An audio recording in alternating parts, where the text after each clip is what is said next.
ये कहानी है शिवजी और उनके नादान भक्त की। शंकर एक अनाथ लड़का था। उसको जंगल में रहने वाले शिकारियों के एक गिरोह ने पाला था। उसके पास कोई औपचारिक शिक्षा भी नहीं थी। वह केवल एक चीज़ जानता था कि उसे कैसे जीवित रहना है, शिकार करना और उनको मारना, और जंगल के फल फूलों को खाना, नदी के पानी को पीकर अपने आप को जीवित रखना आता था। एक दिन वह अपना रास्ता भटक गया और उसने देखा कि कुछ लोग नदी के किनारे पर बने एक पत्थर की आकृति की चारों ओर जोर जोर से चिल्ला रहे हैं। कुछ लोग उस पर फल फूल और नारियल चढ़ा रहे हैं। शायद उसने सोचा यह कोई मकान होगा जिसमें लोग रहते होंगे, पर यह एक प्राचीन मंदिर था। लेकिन शंकर ने इससे पहले कभी नहीं देखा था, पर इसके बारे में जानने के लिए वह बहुत काफ़ी उत्साहित था। उसने तब तक इंतजार किया जब तक कि लगभग सभी लोग उस मंदिर से नहीं चले गए। अंत में उसने एक युवा लड़के को पत्थर की इमारत से बाहर आते हुए देखा और उससे बात करने का फैसला किया। और शंकर ने उससे अपने मन में आए कई प्रश्न पूछे। उसका पहला प्रश्न था, इस इमारत को क्या कहा जाता है? लोग अपने साथ क्या लेकर आते हैं, फिर उन चीज़ों को अंदर वाली इमारत में क्यों छोड़कर वापस चले जाते हैं? चीज़ों को अपने साथ लाना और उन्हें अंदर छोड़कर वापस चले जाने पर वह लड़का शंकर की अज्ञात व मासूमियत पर बहुत ही हैरान था और वह उसके सवालों से चकित भी था। पर वह यह नहीं जानता था कि वह पास के जंगल में रहता है और शिकार कर कर ही अपना जीवन यापन करता है। लेकिन फिर भी उसने उसके सवालों के जवाब देने की पूरी कोशिश की। उसने शंकर को बताया, यह भगवान शिव का मंदिर है। लोग यहाँ उन्हें फूल और फल चढ़ाने आते हैं। वे शिव भगवान से जो भी चाहते हैं वह मांगते हैं और शिव जी उनकी सभी प्रार्थनाओं को सुनते हैं।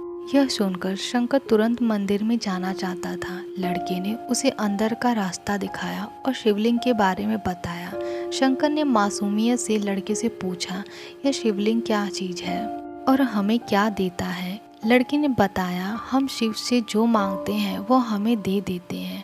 हम सबका ऐसा मानना है। लड़के ने कहा, अब अंधेरा हो रहा है, अब मुझे घर जाना होगा। और वह शंकर को वहीं अकेला छोड़कर चला गया।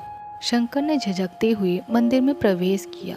वह एक कोने में जाकर बैठ गया और वो सोचने लगा, एक पत्थर किसी को वो चीज़ कैसे दे सकता है जो वे चाहते हैं।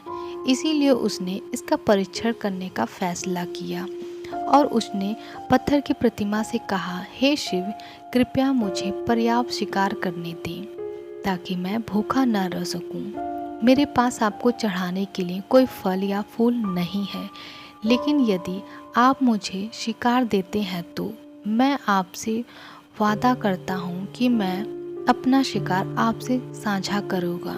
मैं आपको धोखा नहीं दूंगा। उसने यह घोषणा की। अगली सुबह शंकर शिकार करने गया। उसने पूरे दिन शिकार की तलाश की, लेकिन उसे कोई शिकार नहीं मिला। वह भूख से तिलमिला रहा था। वह काफ़ी निराश हो गया क्योंकि उसे कोई शिकार नहीं मिला था। दोपहर हो चुकी थी। अब उसे लगने लगा कि मंदिर के लड़के ने उससे झूठ बोला था। फिर भी उसने शिकार करना जारी रखा। जैसे ही शाम हुई, उसने 2 खरगोशों को अपने बिल से आते देखा। शंकर ने उन खरगोशों को मार डाला, क्योंकि उसने शिव से वादा किया था कि वह अपने शिकार को साझा करेगा। वह मरे हुए खरगोशों में से एक खरगोश साथ लेकर मंदिर आया। देर हो चुकी थी और मंदिर सुनसान था। शंकर ने मंदिर में प्रवेश किया और जोर जोर से कहा, कृपया आओ और अपना हिस्सा ले लो प्रभु, आपके लिए मैं लाया हूँ। और वह वहाँ बैठ गया। अंधेरा होने तक प्रतीक्षा करने लगा, लेकिन भगवान प्रकट नहीं हुए। शंकर को भूख और नींद आने लगी। उसने उस खरगोश को मंदिर में छोड़ के जाने का फैसला किया। अगली सुबह जब लोग मंदिर पहुँचे तो उन्हें शिवलिंग के सामने मरा हुआ खरगोश मिला। भक्त बहुत परेशान थे। यह यहाँ कौन लाया? उसने हमारे मंदिर को अपवित्र करने की हिम्मत कैसे की? उन्होंने खरगोश को बाहर फेंक दिया। अगले दिन शंकर अपनी भूख मिटाने के लिए जंगल में शिकार करने गया, लेकिन इस बार उसकी किस्मत अच्छी नहीं थी और उसे शिकार भी नहीं मिला। उसने सोचा आज रात को मंदिर में जाना चाहिए और शिव से पूछना चाहिए कि उनको खरगोश का भोजन कैसा लगा। शंकर ये पूछने के लिए मंदिर गया। जब वह मंदिर पहुंचा तो उसको आश्चर्य का ठिकाना न रहा। उस रात मंदिर में लोगों की काफ़ी भीड़ थी। शिवरात्रि की रात थी, लेकिन अबोध शिकारी लड़के को इस बारे में कुछ भी नहीं पता था। शंकर ने चारों ओर देखा और उस युवा लड़के को देखा जिसने उसको मंदिर के अंदर शिव से प्रार्थना करने के लिए कहा था। चूँकि उसे इतने लोगों के सामने रहने की आदत नहीं थी, उसने वहीं रुकने का फैसला किया और पास के एक बेल के पेड़ पर चढ़ गया। यह एक लंबा इंतजार था और समय बिताने के लिए उसने पेड़ से पत्ते तोड़कर जमीन पर फेंकना शुरू कर दिया। उसे अज्ञात पेड़ के नीचे एक छोटा सा शिवलिंग था। उसकी पूजा लंबे समय से नहीं की गई थी। शंकर के द्वारा फेंके गए बेल के पत्ते शिवलिंग पर गिरे।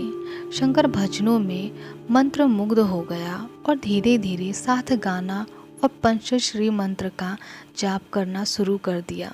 और रात भोर में बदल गई और सभी भक्त मंदिर से चले गए। शंकर पेड़ से उतरा और मंदिर में प्रवेश किया। उसने देखा कि शिवलिंग की आंखों पर लाल निशान थे। वे कुमकुम थे जो लोगों ने लगाए थे, लेकिन शंकर को यकीन था कि शिव को उनकी आंखों में परेशानी हो रही है। उसने शिव की खेदजनक स्थिति के रूप में जो कुछ भी महसूस किया, उसके लिए उसे बहुत दुख हुआ। वह उनकी मदद करना चाहता था। उसने सोचा शिव यहाँ अकेले रहते हैं और बीमार होने पर उनकी देखभाल करने वाला कोई नहीं है।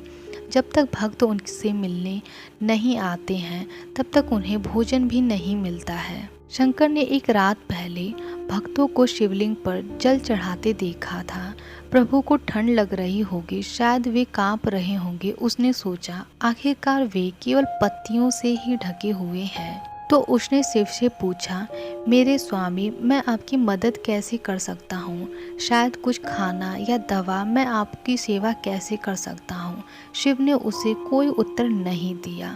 शंकर ने सोचा भगवान वास्तव में बहुत बीमार है, क्योंकि वह अब उत्तर देने में भी असमर्थ है। वह तुरंत जंगल में गया और औषधि जड़ी बूटी को लाया और लाल निशान पर लेप लगाया, लेकिन कुछ नहीं हुआ। उसने सोचा लगता है कि ये अंधे हो गए हैं। मुझे प्रभु को अपनी एक आँख दे देनी चाहिए ताकि वो ठीक हो जाए। यह निश्चित रूप से उन्हें खुश कर देगा।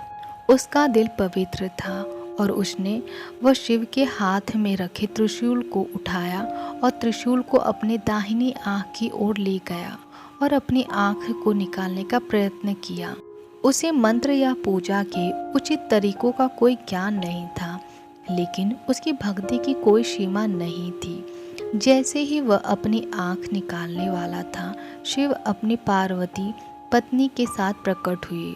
उन्होंने पार्वती से कहा, इस भक्त शंकर ने अनजाने में शिवरात्रि पर उपवास किया, बेल के पत्तों से मेरी पूजा की और साबित किया कि उसका दिल बेदाग व पवित्र है। मैं अपने इस भक्त पर काफ़ी प्रसन्न हूँ। शिव भगवान ने शंकर से कहा, तुमने मुझे अपनी मासूमियत के कारण जीत लिया है।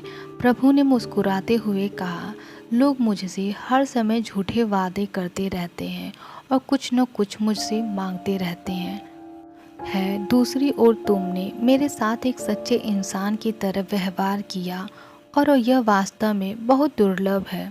अब से तुम मेरे इस संसार में सबसे बड़े भक्त माने जाओगे और तुम्हारा नाम मेरे साथ सदा जुड़ा रहेगा। तुम कई सदियों तक जीवित रहोगे। इस बात को कहकर भगवान शिव व पार्वती माँ अत्यधन हो गए। तभी से लोग शिव के साथ शंकर का नाम भी लेते हैं, इसीलिए महादेव का नाम शिव शंकर भी है। ये कहानी आपको कैसी लगी कृपया करके साझा करें। हर हर महादेव, जय शिव शंभू।